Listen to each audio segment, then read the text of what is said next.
Hola chiquillos, buenas tardes. Hola, profe. Hola, hola.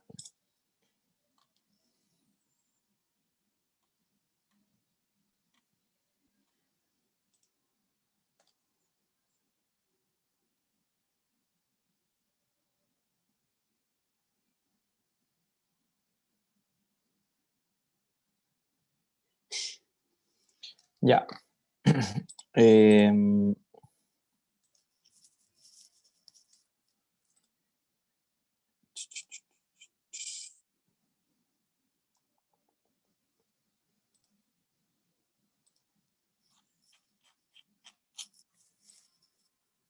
ya, bueno, primero gracias por la comprensión de hacer hoy día la clase en modalidad online, ¿cierto? Siendo que nos tocaba por calendario de forma híbrida, ya yo por un tema muy particular de hoy día en específico, tenía complicaciones con que sea online.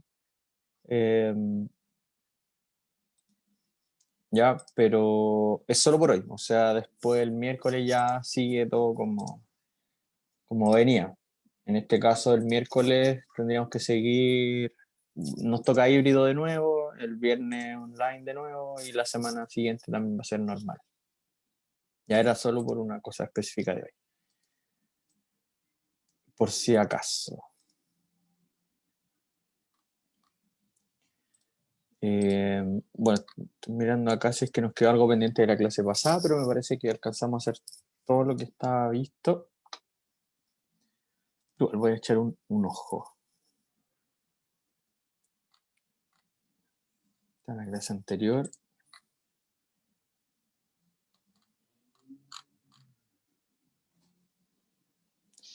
Ya. La clase anterior terminamos viendo cómo, dada una transformación lineal, cómo uno podía escribir la matriz asociada a esa transformación lineal. ¿Cierto? Que en el fondo, de hecho creo que debería tenerlo por acá. eh, la gracia de esta transformación, de pasar de una transformación lineal a una matriz, es que puedo trabajarlo como a mí más me convenga. Nosotros igual tenemos bastante más, bueno, harto más tiempo estudiando matrices que transformaciones lineales. Y ahora con esto, ¿se acuerdan que en la clase pasada vimos que aplicar esta transformación T sobre este vector X, Y, Z, lo que hacía era esto, ¿cierto? Lo transformaba en un vector de dos coordenadas, bueno, y el resultado se calculaba de esa forma. Entonces nosotros buscamos una matriz A, que cuando yo se la aplique a un vector X, Y, Z, o sea, igual en el fondo es muy parecido a esto, solo que aquí estoy aplicándole un vector a una transformación y aquí estoy multiplicándole una matriz columna a otra matriz, ¿cierto? Es como distinta la operatoria, pero es análogo lo que está pasando. Entonces el vector resultante tenía que ser este, ¿cierto? También como matriz. Entonces, bueno, ahí trabajamos un rato, descubrimos eh, primero descubrimos que la matriz era de 2 por 3 y luego pudimos sacar los coeficientes de la matriz y ahí terminó la clase. Eh, Hola, profe, ¿cuándo tendremos la clase de Python? Ya, qué bueno que me preguntaron por eso, porque viene pronto, o sea, el miércoles yo creo que vamos a hacer clase de Python. El miércoles justo nos toca presencial. Pero bueno, ahí el miércoles nos tocaría clase de Python porque el miércoles también se les va a enviar la tarea. Eh, Va a ser igual que la otra vez. Al miércoles vamos a tener la clase de Python. Pasada la clase de Python se les va a enviar la tarea y la tarea va a ser para el miércoles siguiente. ¿Ya? Y el viernes, como estaba agendado en web cursos, el viernes, no, sí, está. El viernes de esta semana hay actividad evaluada igual. En taller, no me acuerdo cómo se, no sé si me enredé así le estamos llamando actividad, taller. eh, pero de estas que son cortitas, que son en clase y que generalmente son bien fáciles y que les va bien. Se me fue el nombre ahora. Creo que eran talleres, se llaman talleres, parece. Eh, ¿Ya? Así que eso es lo que viene. El miércoles, clase de Python y se les envía la tarea para el siguiente miércoles. Y el viernes tenemos una actividad también de Python evaluada, de esta evaluada, sería la tercera, si no me equivoco. Y también va a estar esa clase de Python, o sea, esa actividad de Python va a estar asociada con lo último, con lo que vamos a haber visto el miércoles de Python. ¿Ya? Así que el miércoles sería la clase de Python.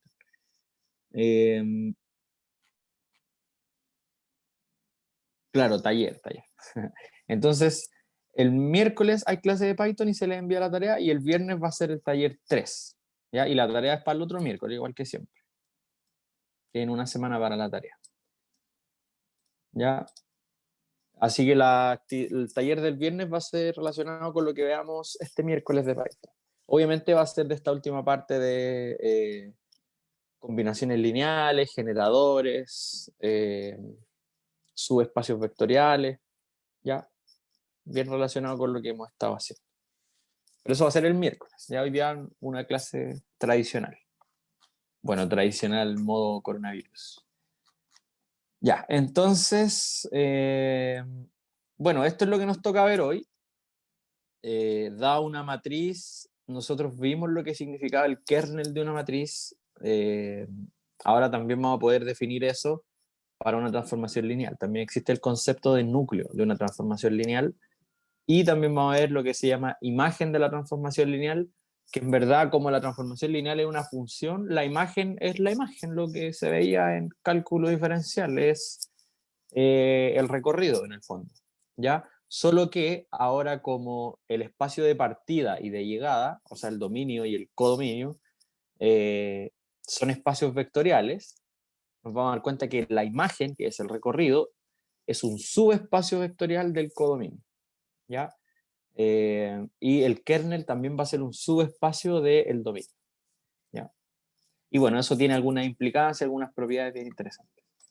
Entonces vamos a partir con eso, vamos a determinar el ker, como yo les dije, que es el núcleo de una transformación lineal, o el espacio nulo también se le llama una transformación lineal, igual que cuando lo definimos para matrices.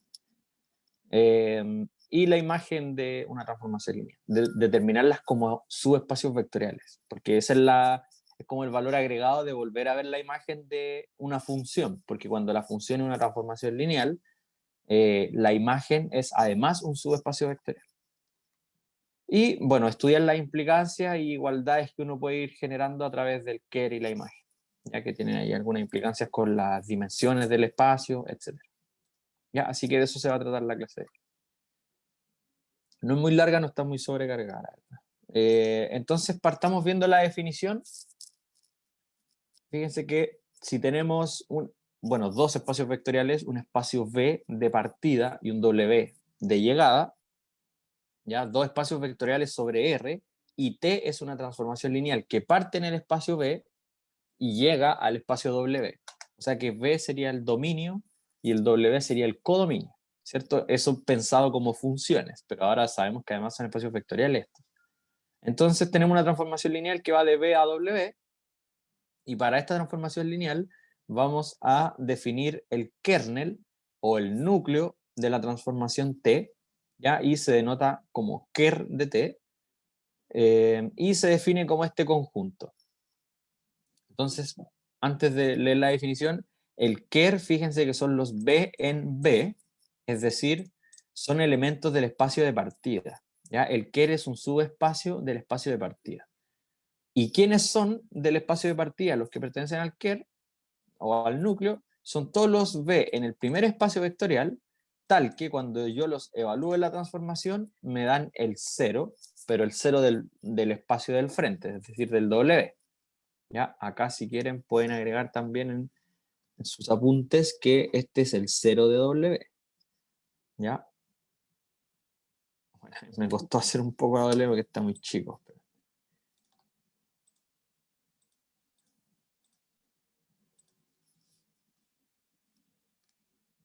¿Ya? Entonces, bueno, veamos ahora la definición de la imagen. La imagen de T, denotada como im de T, se define como el conjunto Y esta definición que van a leer acá es la misma definición de recorrido, porque la imagen es el recorrido, es lo mismo. Solo que cuando uno está en contexto de espacios vectoriales, uno el recorrido de la función le dice imagen porque tiene otras características más interesantes que el recorrido de una función cualquiera, que es lo que les dije que es un subespacio vectorial. Entonces la imagen de la transformación se define como, bueno, aquí creo que es mejor hacerle un dibujito para poder explicarles la definición, pero es la misma definición de recorrido, solo que ahora la T es una transformación lineal. Entonces tenemos el espacio V, que es el espacio de partida, y tenemos un espacio W, que es el espacio de llegada. ¿Ya? Dos espacios vectoriales que pueden tener cualquier dimensión. Entonces tenemos una transformación lineal que toma vectores de V y los lleva a un vector de W. Entonces el ker es un subespacio del W. Podríamos decir que el ker está por acá. ¿Ya? Ese sería el núcleo del espacio, de la transformación. ¿Ya? Es un subespacio de W. ¿Y qué gracia tienen este ker? Es que, bueno, acá supongamos que aquí está el 0 de B y acá está el 0, el elemento 0 de W. ¿Ya? Entonces, el ker de la transformación lineal, ¿ya? Son todos los elementos del dominio, o sea, del espacio B, que cuando yo les aplico la transformación, todos estos van a parar al mismo 0 del espacio de llegada. ¿Ya? Y bueno, ahí está la definición. Son todos los V en B, ¿cierto? Tal que cuando yo le aplico T a este vector V me da el 0 de W. ¿Ya? Ahí se me movió el 0, o sea, el W porque cambié el tamaño de la página, ¿cierto? Entonces ese es el ker, es un subespacio del espacio dominio, el de partida, ¿ya? Y que tiene esta gracia de que todos sus elementos, cuando uno le aplica la transformación, van a parar al mismo 0, ¿ya? Y la imagen de T, que se denota como im de T, es un subconjunto, pero del de acá, ¿ya? Entonces el ker le estamos poniendo color rojo y a la imagen vamos a poner azul. Ya, entonces, no sé, la imagen es algún subespacio del W, está por acá, ¿cierto? Esta sería la imagen de la transformación. ¿Y quién es la imagen? Bueno, el 0 tiene que estar en la imagen. Sí o sí el 0 tiene que estar en la imagen. Entonces ya pongamos que casi. Para que incluya el 0 también. Ya, entonces la imagen de la transformación son el recorrido. O sea, no sé si se acordarán cómo se define el recorrido, pero son todos los puntitos W, ¿cierto? Son todos los W que pertenecen a W grande, ¿cierto? ¿Y qué gracia tienen estos W? Que existe, para estos Ws, existe un B en el espacio de partida, o sea, existe algún B por acá, tal que el T de B, o sea, la imagen de este vector B es el W, ¿cierto? Es lo mismo que está acá. Entonces, la imagen de T son todos los V en W, es decir, en el espacio de llegada. ¿Ya? Esto quizá aquí está medio de más porque es la misma definición. ¿Ya? La imagen de T son todos los W en el espacio de llegada, o sea, acá, tal es que para ese W existe al menos un B en el espacio de partida, ¿ya? El cual, o sea, tal que la imagen de ese B es el W. O sea, una forma simple de decir cuál es la imagen de una transformación son todos los elementos del espacio de llegada o del codominio para los cuales existe un B en el espacio de partida, tal que este W es la imagen de ese V en el espacio de partida. ¿Ya? O sea, son todos los elementos que están acá para los cuales existe un B acá que esté asociado con él. ¿Ya? Por ejemplo, por eso les digo que es lo mismo que el recorrido. ¿Ya? Por aquí podrían haber elementos que nadie llegue a ellos a partir de la función. Entonces esos elementos estarían solo en el codominio, pero no en la imagen, no en el recorrido. ¿Ya? En cambio, todos los que están aquí en la imagen sí están en la imagen porque existe alguien en el espacio de partida que llega a ellos a través de la transformación lineal. ¿Ya? Entonces, bueno, las gracias que tienen estos ker de t y im de t es que el ker de t termina siendo un subespacio del espacio de partida y la imagen de t termina siendo un subespacio también vectorial del espacio de llegada. ¿Ya? Esos son entonces el ker y la imagen. Como definición, la imagen, como les dije, es el mismo recorrido, y el ker de t es muy parecido también al ker de A de una matriz, porque el ker de una matriz, si no se olvidaron, el ker de una matriz también son todos los vectores, que le llamábamos X en ese momento, son todos los vectores, tal que cuando yo tomo la matriz y le multiplicaba el vector X, me daba el vector 0. Se fijan que al final es lo mismo, solo que estamos haciendo esta misma lógica de que a las transformaciones lineales yo les evalúo un vector y me tiene que dar como resultado un vector, el vector 0. En cambio a la matriz yo no le evalúo un vector. No tiene sentido evaluarle un vector a una matriz. Uno le multiplica a una matriz un vector columna, ¿cierto? Y eso me da el vector 0. ¿Ya? Así que es muy, muy lo mismo el ker de una transformación lineal que el ker de una matriz. ¿Ya? Solo que, bueno, hay que tener claras las operaciones, ¿no? Acá es evaluar y acá es multiplicarle el vector por el lado, ¿cierto? Pero ese es el ker de una transformación y el ker de una matriz. Obviamente, o bueno, ustedes ya pueden estar pensando que si uno saca el ker de una transformación lineal y después saca a esa transformación le saca su versión en matriz y le saca el ker a esta matriz, esos dos espacios, el ker de la matriz y el ker de la transformación lineal van a ser el mismo. ¿Ya?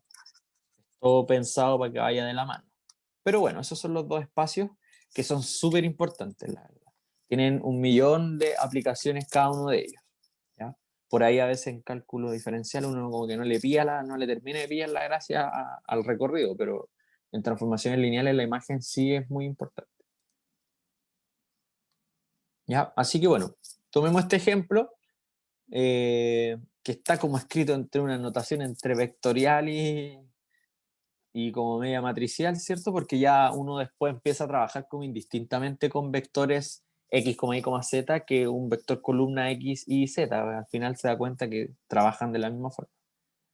¿Ya? Así que le vamos a sacar el ker a esa transformación lineal, porque igual está dada como transformación lineal, ¿cierto? Una función que parte en R2 y llega a R3. Solo que está usando notación matricial.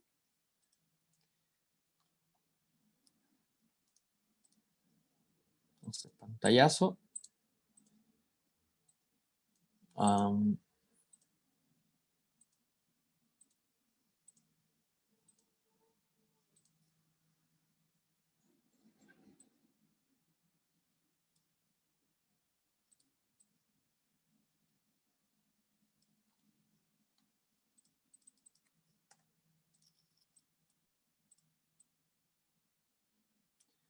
Hoy día estamos a 9 del 11. 9 de noviembre esos. Quedan 4 semanitas de clases. Bueno, de hecho, terminando esta semana me van a quedar 3 semanas de clases. La nada misma.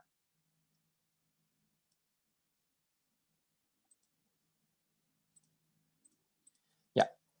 Entonces, ay, no elegí el lápiz. Ahí sí. Vamos viendo.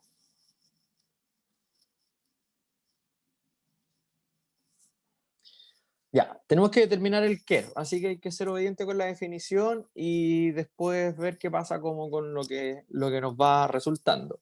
Entonces, por definición, simplemente, el ker de la transformación T son todos los elementos del espacio de partida. El ker va a ser un subespacio de R2 en este caso.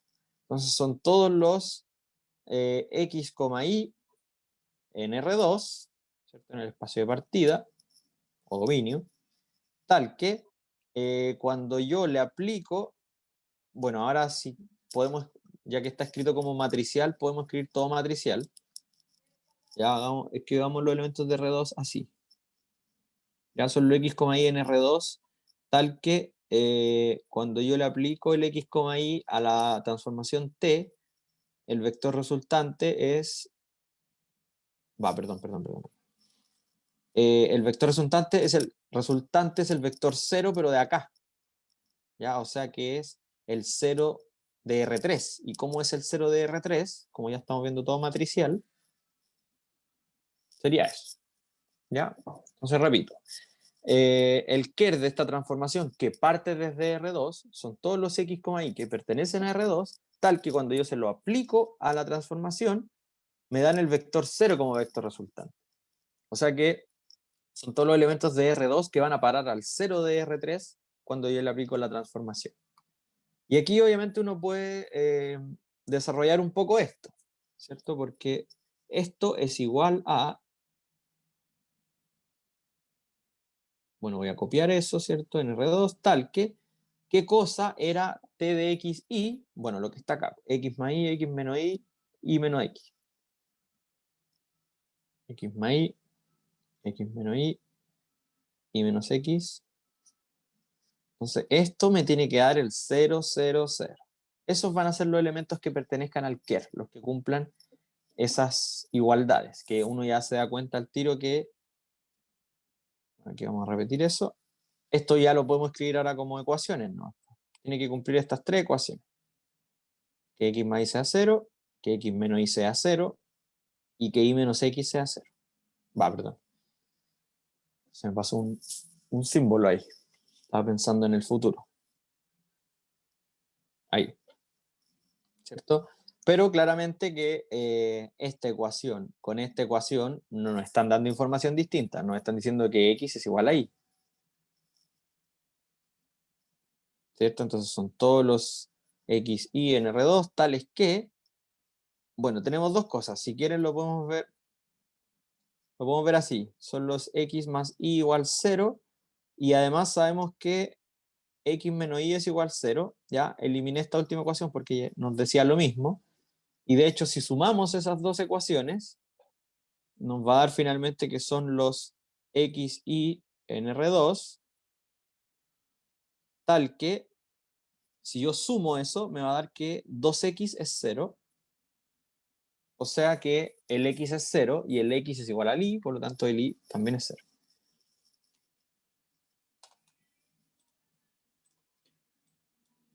¿Cierto? Eso sumando las dos ecuaciones. Pero además sabemos esto. ¿Cierto? Entonces, bueno, terminando de desarrollar esto, son todos los x, y en R2, tal que el x es 0 y el y es igual a 0.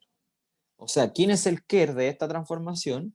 Es simplemente el espacio que tiene un elemento que es el 0. De hecho, es el 0, 0, ¿cierto? El único vector que cumple esto. Así que este sería el ker. Puede pasar perfectamente que el ker sea un puro elemento. ¿Ya? Puede pasar perfectamente que el ker sea... Ay, me paso para... sea el puro vector 0. ¿Ya? De hecho, ese hecho va a dar característica de la transformación T. Cuando pase esto de que el ker sea un puro vector y ese vector sea el 0, eso nos va a decir algo de la transformación T, pero no todavía. Entonces ese es el ker. Simplemente trabajé con la definición. Aquí puse la definición aplicada, ¿cierto?, en este espacio R2 y en este espacio R3. La resolví un poco y me di cuenta que al final el ker es el puro 0, 0. No hay nadie más en R2 que cuando yo le aplique la transformación me den el 0 de R3. No hay ni uno más. Solo el 0, 0 va a parar al 0, 0.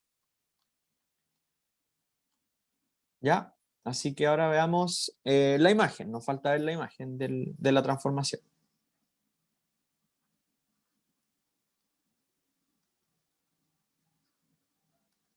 ¿Dudas con el ker? ¿O todo bien? Cuéntenme.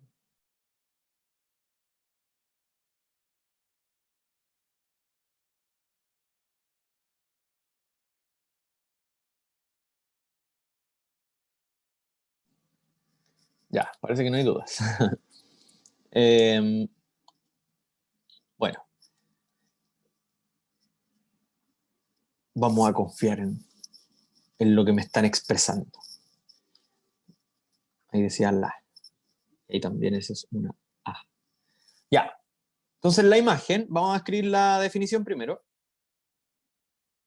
La imagen de T son, en este caso, acuérdate siempre que la imagen es un subespacio del conjunto de llegada, ¿ya?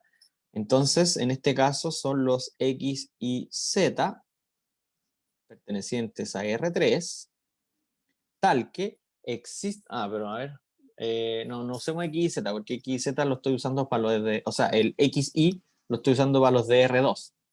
Entonces, para no enredarme, le voy a poner los ABC, ¿ya?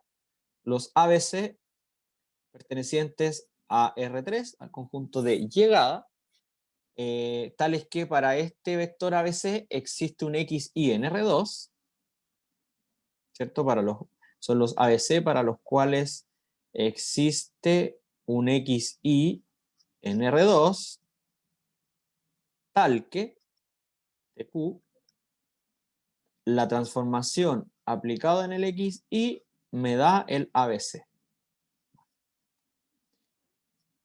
ABC. O sea, en el fondo son todos los ABC en R3 que tienen un X, Y como preimagen en R2. Quiere decir que tengan un X, Y de preimagen en R2, que existe un XY en R2, tal que si yo le aplico la transformación ese XY me da el ABC que se supone pertenece a la imagen. ¿Ya? Entonces, bueno, aquí está escrita la definición. La idea es entender cuáles son estos vectores, pues, cuáles son los vectores de R3 que efectivamente son imagen de algún XY en R2. ¿Ya? Entonces, para eso vamos a desarrollar un poco. Supongamos que, vamos a decir, sea ABC en la imagen, para ver cómo es. ¿Ya? En la imagen de T. ¿Ya? Entonces existe un X tal que bla, bla, bla. Existe un XY tal que TXY es ABC. ¿Ya? T de XY ya sabemos que es esto de acá. X más Y, X menos Y menos X. Entonces me va a quedar X, X más Y. Ahora va a ser A, o bueno, voy a escribirlo como matriz, o sea, como vector columna y después voy a ver cómo queda. ¿Cierto? Esto entonces es el lado izquierdo y este igual está mal allá arriba. Porque este es el T de X, Y, ¿cierto? O sea, T de X, Y. Esto me está dando ABC. ¿Cierto? Entonces yo quiero saber para cuáles ABC yo puedo encontrar una XY en R2 tal que T de XY me dé el ABC. Entonces de acá, obviamente esto es equivalente a hacerlo por coordenadas, ¿cierto? El hecho de que una columna o sea, un vector columna de 3 coordenadas sea igual a otro vector columna de 3 coordenadas, quiere decir que X más Y es igual a, o sea, la primera con la primera, la segunda con la segunda, y la tercera con la tercera, es decir, Y menos X igual a C, ¿cierto?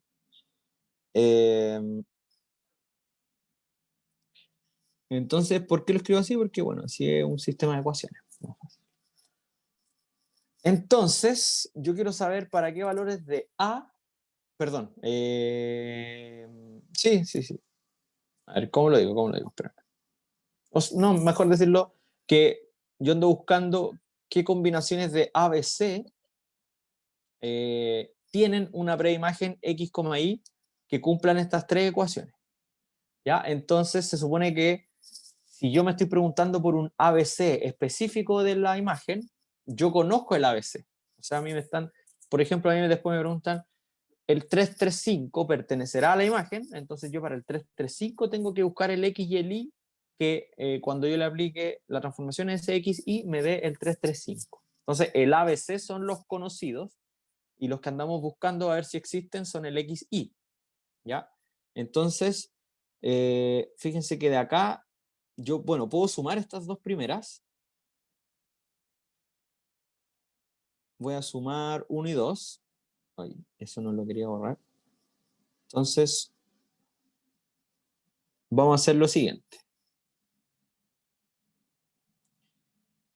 1 más 2, que sería sumar las primeras dos ecuaciones, me da 2x igual a más b, ¿cierto?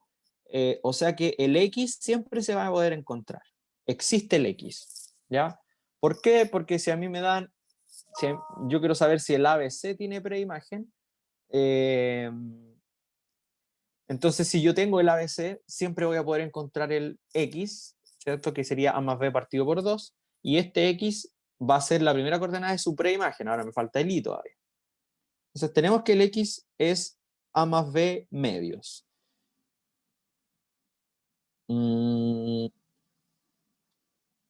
Bueno, veamos qué pasa con todas las ecuaciones. Pues sumemos, por ejemplo, 2 más 3, porque sabemos que el x y z, si es que, o sea, perdón, el x y el y, si es que existen, tienen que cumplir las tres ecuaciones al mismo tiempo. Sumo 2 y 3, se va todo, ¿no? A ver.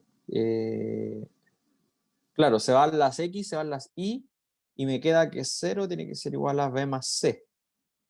O sea, me quedó una condición sobre el b y el c. Esto implica que el, bueno, pongámoslo así, que el b es menos c. ¿Ya? Se tiene que cumplir esa condición. O pongamos el menos al, bueno, queda lo mismo que a quien le ponga uno el menos, pero le voy a poner el menos al b. Ahí. Y si sumamos, a ver, 1 más 3 creo que no lo hemos hecho, ¿cierto? Si sumamos 1 con 3,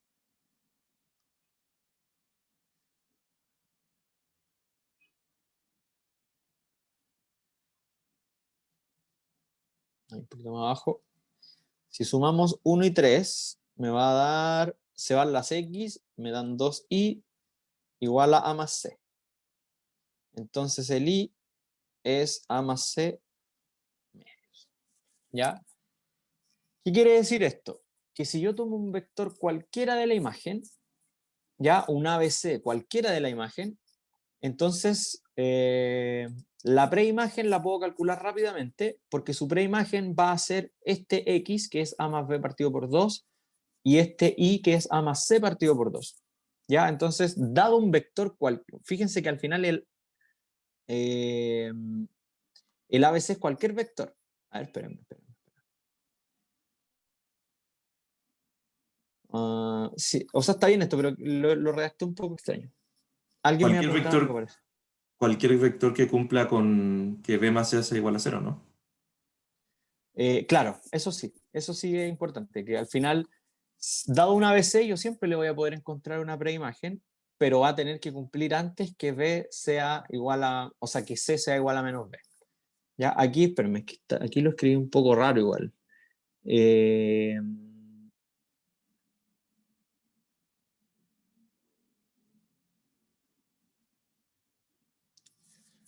ya, sí, a ver, déjenme cambiar esto. Aquí yo en verdad no quería hacer esto así exactamente. Yo quería tomar un vector de R3 cualquiera, ¿ya? Tomo un vector de R3 y me pongo a buscar si es que ese vector de R3 tiene preimagen, ¿ya? Entonces, quitemos este existe, para que no quede tan rara bien la redacción. Entonces, buscamos x, y, ahí sí, ahí queda mejor.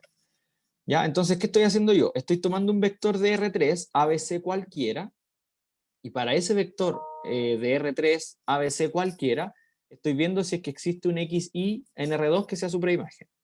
¿Qué quiere decir eso? Buscamos un XY con el cual cumplan esta igualdad. Desarrolla la igualdad, entonces al final buscamos un XY que cumpla que el X sea A más B medios y que el Y sea A más C medios, pero claro, en un momento llegamos a esta igualdad de que yo necesito, para que haya alguna posibilidad de que exista X e Y que cumplan estas tres al mismo tiempo, desde antes necesito que el menos B sea igual a C. ¿Ya? Entonces, eh, para el vector ABC existe su preimagen, existe el XY, ¿ya? ¿Y quién es? De hecho, encontré exactamente su forma. El X es A más B medios y el Y es A más C medios. ¿Ya? Ese vector es su preimagen,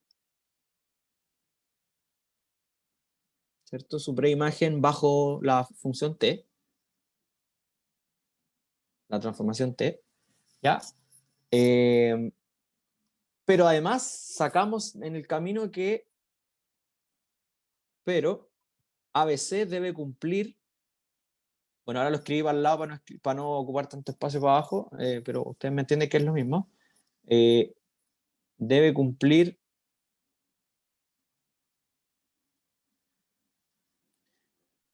que el C sea igual a menos B, ¿ya? Entonces, ¿para quiénes van a existir los X, Y con los cuales se cumplan estas tres igualdades? Solamente para los que cumplan esto, ¿cierto? Porque para que cumplan los dos primeros se puede hacer para cualquier X, Y, Z, pero para que cumplan esto y al mismo tiempo estén cumpliendo las tres ecuaciones al mismo tiempo, simultáneamente, necesito que se cumpla esa condición adicional. ¿Ya? Bueno, ahí puse R y era R3. Acá. Ahí entonces. Por lo tanto, para cualquier ABC yo puedo existe su preimagen, pero antes debe cumplir que el C sea menos B o que el B sea menos C, como quieran escribirlo. ¿Ya? Por ende, la imagen no va a ser todo R3. ¿Ya? La imagen no va a ser todo R3 porque no es todo R3 para los cuales yo puedo encontrar una preimagen X, Y, sino que es para todo R3 siempre y cuando el vector que yo elija cumpla esto. ¿Ya? Por ende, bueno, pongámoslo así. Voy a escribirlo para el lado si no voy a ocupar mucho espacio. ABC tiene que ser en el fondo de la forma A, B y el C tiene que ser menos B. ¿Cierto? O sea que son los vectores de R3 que se pueden escribir de esta forma. A, 0,0 más 0, B, menos B. Se fijan que estoy separando lo que tiene A para un lado y lo que tiene B para el otro. Esto nosotros lo hacemos para poder ver quiénes son los generadores del espacio imagen. Igual como veíamos generadores hace unas clases atrás de un espacio, de la misma manera. Entonces, esto sería, factorizo un A y me queda 1, 0, 0, más, factorizo un B, 0, 1, menos 1. ¿Ya? Entonces, de esta forma se escriben los vectores que pertenecen a la imagen.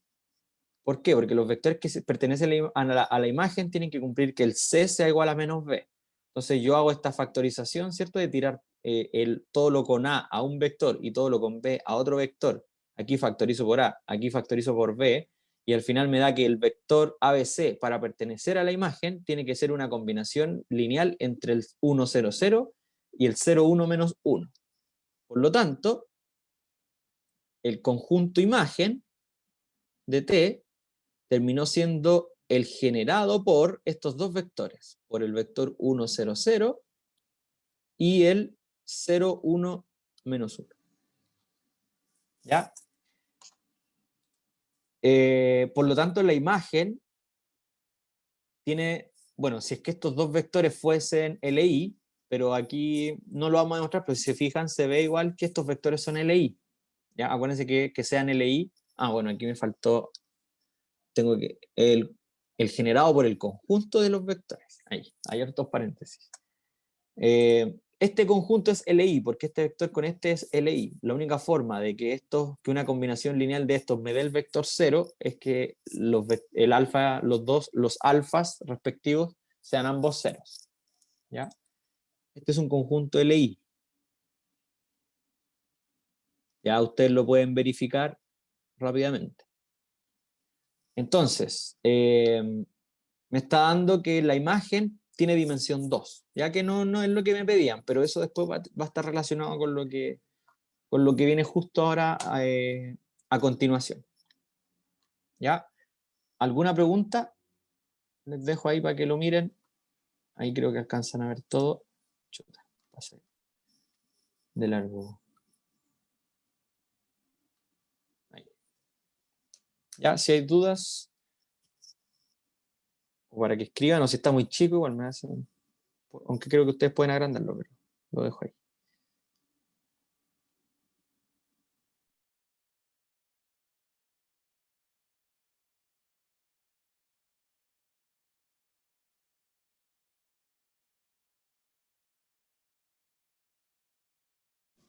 Se dan cuenta que aquí del simple hecho de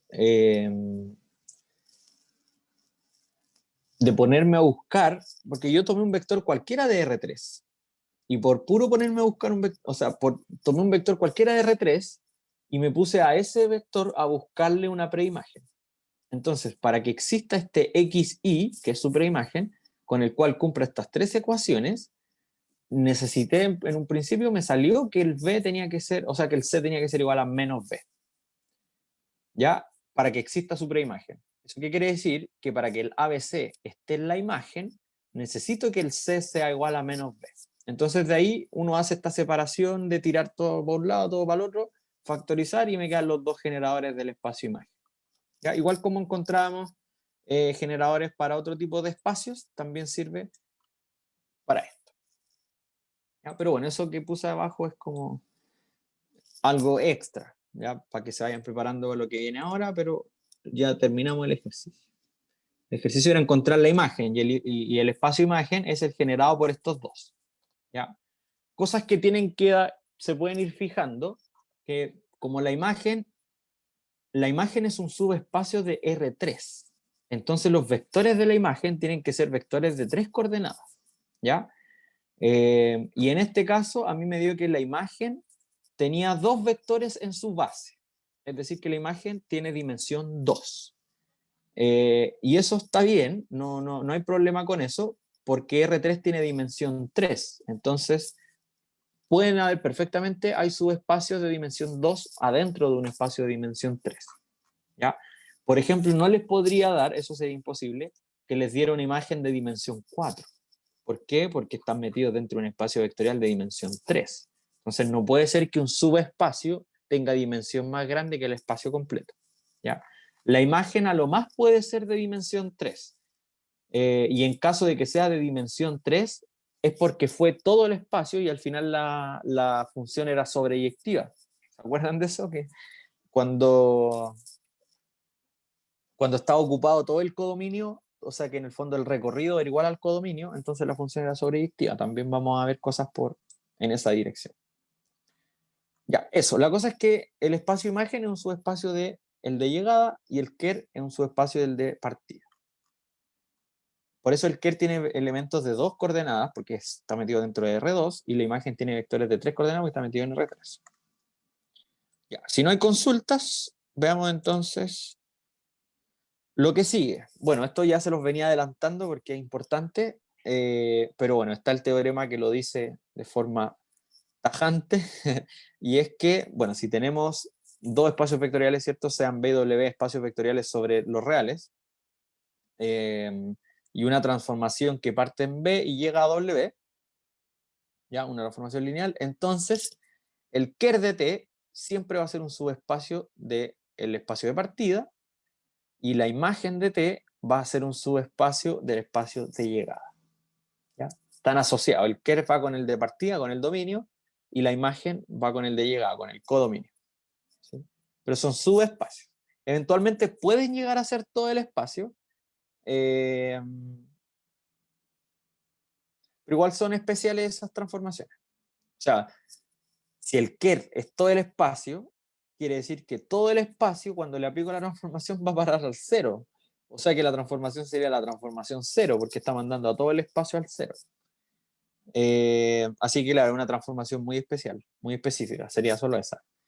Y que la imagen alcance a ser todo el espacio W, quiere decir que la función es sobreyectiva, porque la imagen, que acuérdense que la imagen en el recorrido está siendo igual al codominio. ¿Ya? Profesor, Dígame. ¿pero qué pasa cuando cuando pasamos de un espacio vectorial mayor a uno menor? Por ejemplo, de R3 a R2. Ujú. Ahí podría ser igual a W, ¿no? Si La estamos, imagen, digo. por ejemplo, estamos de BAW y que este sea de dimensión 2, no, 3. 3 y la otra de dimensión 2. Ya. ¿Y cómo fue la pregunta? Que en ese caso la imagen sí podría ser el completo W. O sea, más que un subespacio sea el espacio W, ¿o no? Sí, o sea, lo que uno sabe es que la imagen siempre está contenida ahí. Ah, ya, pero no es contra, o sea, no era que no se puede. O No, sea, no es que no podría se pueda. llegar a ser. Ah, ya, ok. Sí, sí, sí. Sí, podría llegar a ser.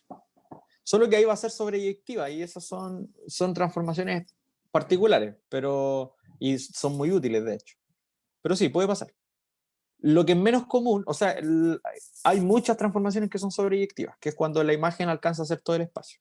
Lo que sí es más raro es que el Kerr alcance a hacer todo el V, porque si el Kerr es todo el V, quiere decir que todo el V va a parar al cero cuando yo le aplico la transformación, porque acuérdense que el Kerr son los vectores que van a parar al cero. Entonces, si todo el espacio va a parar al cero cuando yo le aplico la transformación, es porque la transformación es la transformación cero, que manda a todos para el cero. Y eso es una transformación muy particular. Así que, claro, la imagen la van a ver muy, muy comúnmente siendo igual al W, pero rara vez se van a pillar con que el Kerr fuese todo el V, porque sería la transformación nula. ¿Ya? Eso son. Bueno, otras cosas que uno puede ir notando es que existen sí, propiedades que se cumplen con las dimensiones de estos subespacios, porque ya nuevamente vamos a tener el V yendo al W, ¿cierto? A través de la transformación T, ¿cierto? La 3 parte en B y va en W. Entonces vamos a decir que este tiene dimensión N, ¿ya? Y el W tiene dimensión M, ¿ya? Sean B y W espacios vectoriales reales de dimensión N y M respectivamente. Es decir, el de partida tiene dimensión N y el de llegada dimensión M, ¿ya? Y T es una transformación que va de B a W y que es una transformación lineal. Entonces se cumple lo siguiente con las dimensiones. Fíjense. La dimensión del Kerr, o sea, acuérdense que el Kerr siempre va metido aquí adentro y acá va metida la imagen, ¿cierto? Si yo sumo la dimensión del Kerr, ¿ya? Más la dimensión de la imagen, siempre me da como resultado el n, es decir, la dimensión del espacio de partida. ¿Ya? Esa es una propiedad que se cumple con las dimensiones de estos espacios. ¿Ya? Entonces, la dimensión del Kerr más la dimensión de la imagen, que son números, acuérdense que las dimensiones se miden en números, 1, 2, 3, siempre la suma de la dimensión del Kerr más la dimensión de la imagen les tiene que dar la dimensión del espacio de partida, del espacio que es el dominio. ¿Ya? Eso también sirve cuando uno está haciendo muchas cosas, está muy embolado y de repente se da cuenta que la dimensión del Kerr que encontró y la dimensión de la imagen que encontró no suman el espacio que deberían sumar, no suman la dimensión del espacio de partida, y eso quiere decir que en alguna parte hay algún error. ¿Ya? Podríamos mirar este ejemplo que hicimos acá.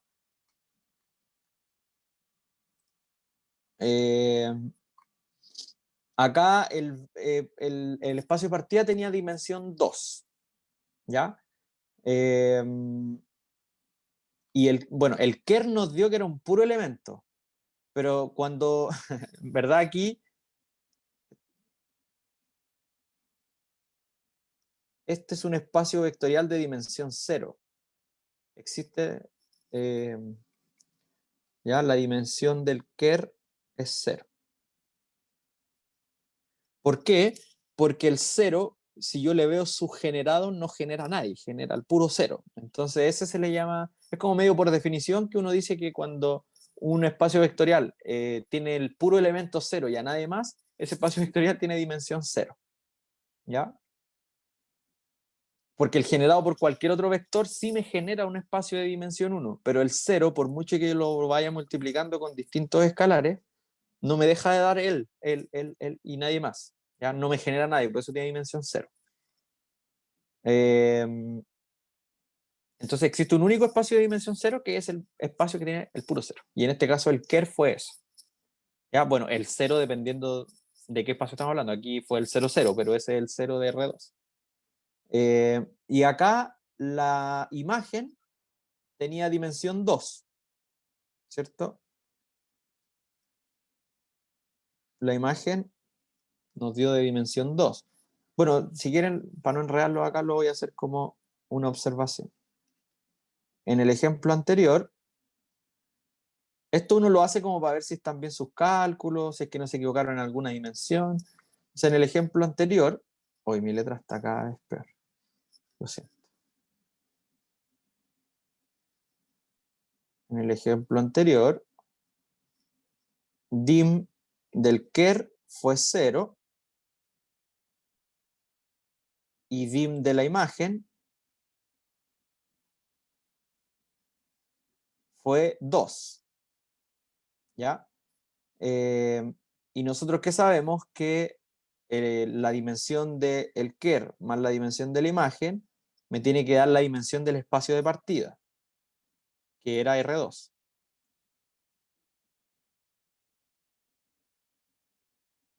¿Sí? Así que estábamos bien. En este caso al menos, eso no quiere decir que esté totalmente bueno, pero al menos en cuanto a dimensiones, todo esto está calzando, ¿ya? Ese es un test que uno puede hacer rápidamente, sacar la dimensión al ker, sacar la dimensión a la imagen, sumarlo y ver que me estén dando la dimensión del espacio de partida. ¿Ya? Si eso no pasa, bueno, en alguna parte está habiendo un error. Ya, eso. Así que hagamos este ejemplo. Bueno, es que este es muy rápido, la verdad. Es solamente para que se vean que ese teorema es súper útil para a veces sacar cosas casi que instantáneas.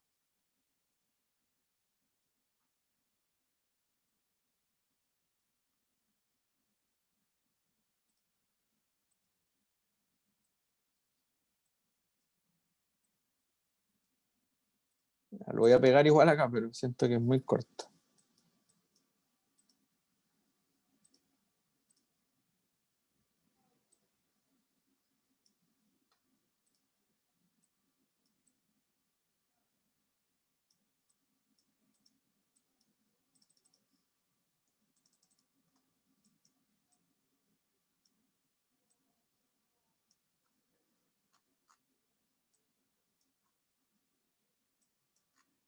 Ahí. ¿Ya? Entonces, hay que saberse el teorema nomás.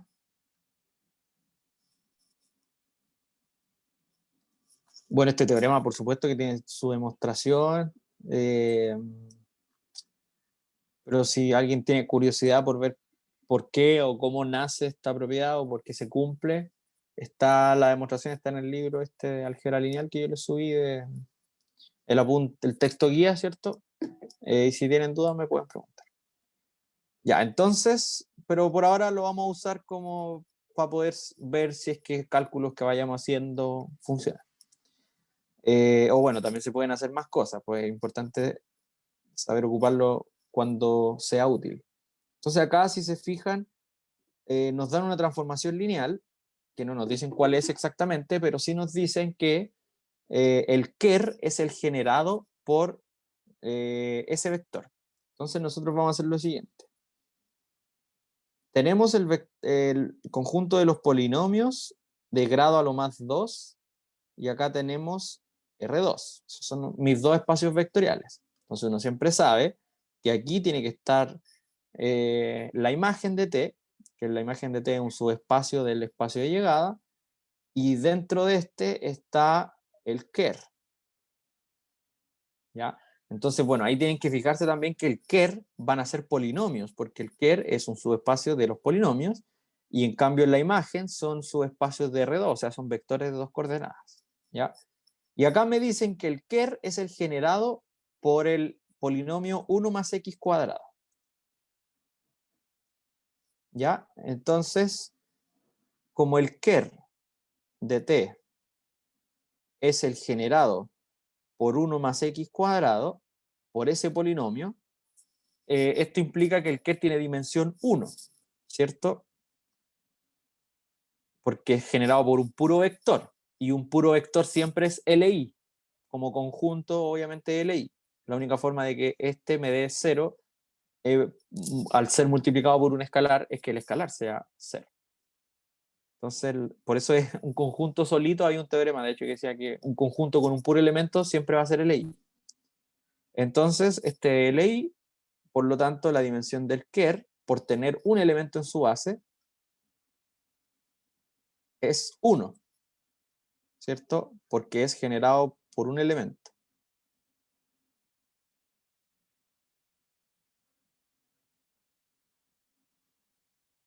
Tiene un puro elemento en su base, que es el 1 más x cuadrado. Entonces, la dimensión del ker es 1. Además,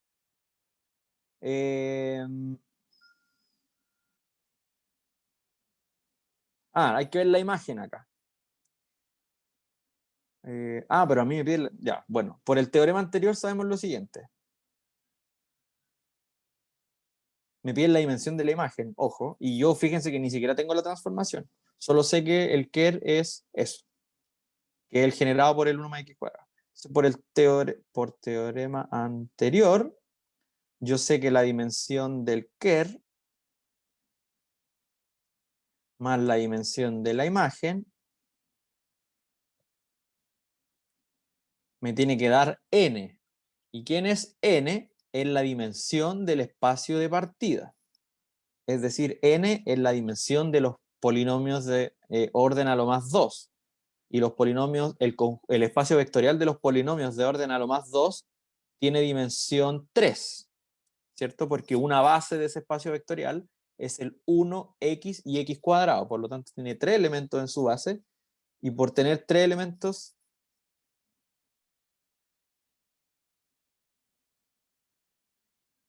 Ay, no sé si me escucharon en ese momento que estuve hablando. Mi teléfono empezó a vibrar. Los polinomios de orden a lo más 2 es un espacio vectorial de dimensión 3 porque tiene 3 elementos en la base, el 1, el x y el x cuadrado, ¿cierto? Entonces, esto me tiene que dar 3, ¿ya? ¿Que de dónde viene ese 3? En la dimensión de los polinomios de orden 2. ¿Ya? Entonces, bueno, y el ker tiene dimensión 1, así que la única opción es que la imagen de esta transformación lineal sea 2. ¿Sí? Por lo tanto, ¿qué acabamos de obtener? Esta transformación parte de los polinomios de grado 2, que tiene dimensión 3, o sea, parte de un espacio de 3 dimensiones a uno de 2 dimensiones, ¿ya? De 3 a 2. Y a mí me dicen que el ker tiene dimensión 1, ¿ya? Y yo sé que la dimensión del ker más la dimensión de la imagen me tiene que dar la dimensión del espacio de partida, que es 3, y este es 1, entonces la dimensión de la imagen es 2, ¿ya? Entonces, y hay que acordarse que la imagen es un subespacio de R2. Entonces tengo el subespacio imagen tiene la misma dimensión que el espacio entero, ¿ya? Cuando ocurre que un subespacio tiene la misma dimensión que el espacio entero, es porque son el mismo espacio, no queda otra opción, ¿ya? O sea que la imagen también es todo R2, pero bueno, en este caso no nos va a mirar en esa tampoco, simplemente porque me pedían la dimensión de la imagen, ¿ya? Pero uno aquí puede saber más cosas, que como la imagen me quedó de dimensión 2 y el espacio de llegada era de dimensión 2, entonces al final la imagen es todo el espacio. Pero bueno, en este momento solamente me pedían determinar la imagen, o sea, la dimensión de la imagen, así que eso sería. ¿Ya? ¿Dudas con eso? Ahí, perdón, ahí sí. Va, acá. ¿Dudas o todo bien?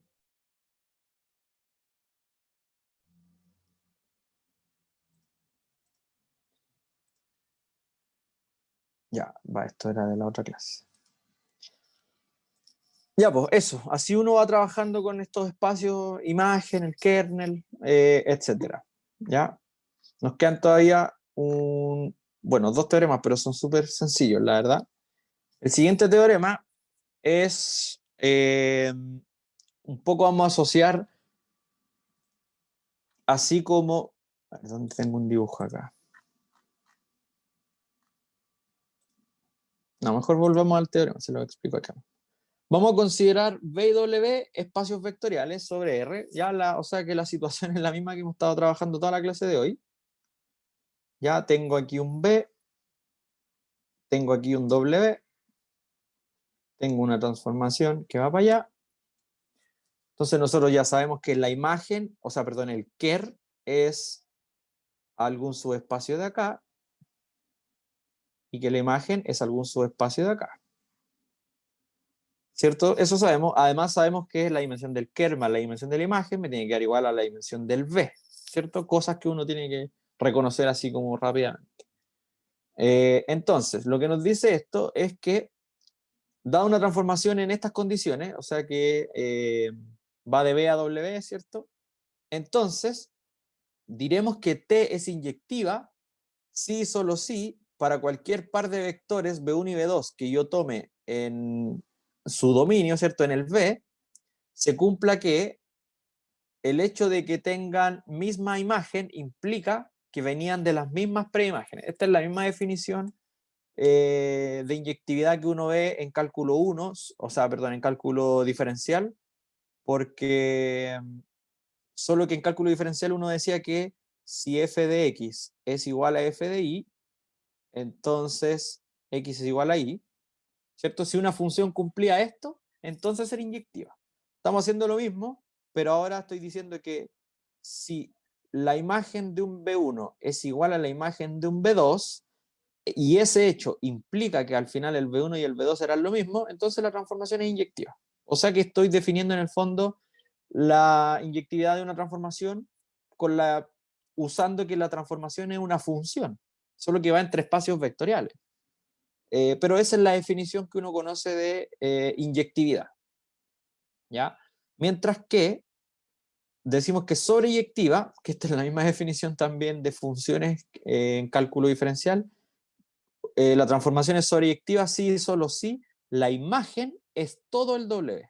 Es decir, esta imagen, que es el recorrido, es tan grande que alcanza a ser al final todo W. O sea, lo abarca por completo. ¿Por qué? Porque eso significa que no existe ningún elemento sin preimagen. O sea que es sobreyectiva. ¿Ya? Entonces, las definiciones de inyectividad y sobreyectividad para transformaciones lineales es la misma que para funciones. Solo que ahora el espacio de partida es un espacio vectorial V, el espacio de llegada es otro espacio vectorial W. Y eso, ¿sí? Estamos usando, es la misma definición que probablemente ustedes ya vieron para cálculo diferencial y tuvieron que estudiarlo ahí un montón para la prueba 2. ¿Ya? Así que eso. Eso significa que una función sea inyectiva, una transformación sea inyectiva y sobre. Solo que aquí hay cosas como especiales porque el B1 y el B2 son vectores de B, mientras que T de B1 y T de B2 son de W, ¿cierto? Entonces hay cosas que cambian, pero la definición es la misma. ¿Ya? Así que hoy día... Bueno, y esto también ustedes también lo recontra saben, este parece recuerdo de cálculo 1, de cálculo diferencial. Diremos que T es biyectiva sí, solo sí es inyectiva y sobreyectiva. ¿Ya? Esto es más que nada un recuerdo, porque las transformaciones son funciones y obviamente que se define de la misma forma la inyectividad, sobreyectividad y biyectividad. Bueno, a la sobreyectividad a veces le dicen epiyectividad, y a la inyectividad a veces le llaman que es 1-1. ¿Ya? Pero nada nuevo para ustedes. Así que terminamos la clase con este teorema que nos dice que la misma situación de toda la clase, tenemos un espacio B, un espacio W y una transformación que va de B a W, que es lineal. ¿Ya? Entonces, y aquí es donde toma importancia el KER, la transformación es inyectiva si solo si el kernel de la transformación es el puro cero. ¿Ya? O sea que la transformación de acá ¿Se acuerdan que hicimos el ejemplo anterior? Esta nos dio el kernel el puro 0. Eso quiere decir que esta transformación es inyectiva, ¿ya? Obviamente que eso coincide con la otra definición antigua de inyectividad, solo que el kernel no tenía sentido antes. Para las funciones el kernel no tiene mucho sentido, pero ahora para transformaciones lineales sí que tiene sentido. Entonces una transformación, bueno, ahora ya hay dos maneras de verificar que algo es inyectivo, que una transformación lineal es inyectiva. Una por la definición, ¿cierto?, de cálculo diferencial de inyectividad, y lo otro es a través del ker. Si el ker de la transformación me da el puro vector 0, quiere decir que la transformación es inyectiva. ¿Ya? También se puede ver que la transformación es inyectiva si y solo si lleva conjuntos LI en conjuntos LI. ¿Qué quiere decir esto? Que si yo tomo un conjunto LI acá, en B, ya tomo un conjunto LI en B, le aplico la transformación a todos los vectores de ese conjunto LI, y el nuevo conjunto, que son las imágenes de los anteriores, si el nuevo conjunto también siempre es LI, entonces la transformación es inyectiva. ¿Ya? O sea que las transformaciones inyectivas mantienen la independencia lineal. Si yo tengo vectores independientes linealmente, sus imágenes bajo la transformación inyectiva van a seguir siendo independientes linealmente. ¿Ya? Bueno, y acá demuestre que esta transformación es biyectiva. Entonces, lo vamos a hacer. Así que nos queda un minutito. Pero yo creo que alcanzamos, es muy automático.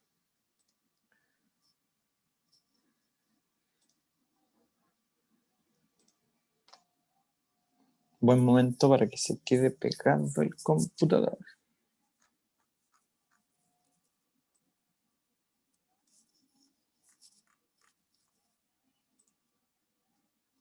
Ya, no, mejor hagámoslo la próxima clase, que ya estamos en la hora, pero les voy a escribir acá por si alguien lo quiere adelantar. Que sea biyectiva es que sea inyectiva y sobre, ¿cierto? Entonces hay que verificar si es que T es inyectiva y si es que T es sobre. Esto lo pueden hacer viendo que el ker de la T sea el puro vector 0, ¿ya? Sea quien sea el 0 en este caso. Bueno, en este caso el 0 sería el 0 de los polinomios, que es el 0, un número 0 también. Y ver que sobre es simplemente ver que la imagen de la transformación es todo el R3, ¿cierto? Eso significa ser sobre, que la imagen o el recorrido, que es lo mismo, es igual al codominio, al espacio de llegada, y que el kernel es el puro 0. Ahí van a tener, o usando esto de LI con LI también. Tienen muchas formas de hacerlo. Ya, pero yo creo que lo vamos a hacer bien en la próxima clase. Entonces, el miércoles vamos a terminar este ejemplo como para darle cierre a esta parte, y después vamos a ver Python, y después se les manda la tarea, y después el viernes tienen la actividad evaluada en clases. Ya, y la tarea va a ser para el siguiente miércoles, que sería el miércoles 18, si no me equivoco. Claro, miércoles 18. ¿Ya? ¿Alguna duda o estamos listos? Cuéntenme antes de cerrar.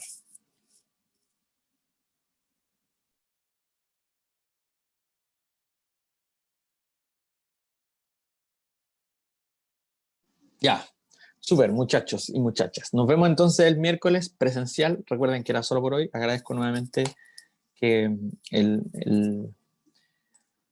que me entiendan, ¿cierto? Tenía una cosa excepcional. Así que eso, pues nos vemos el miércoles. Que estén bien, cuídense. Chao, chao. Chao, profe. Nos vemos, gracias. Chao, profe. Adiós.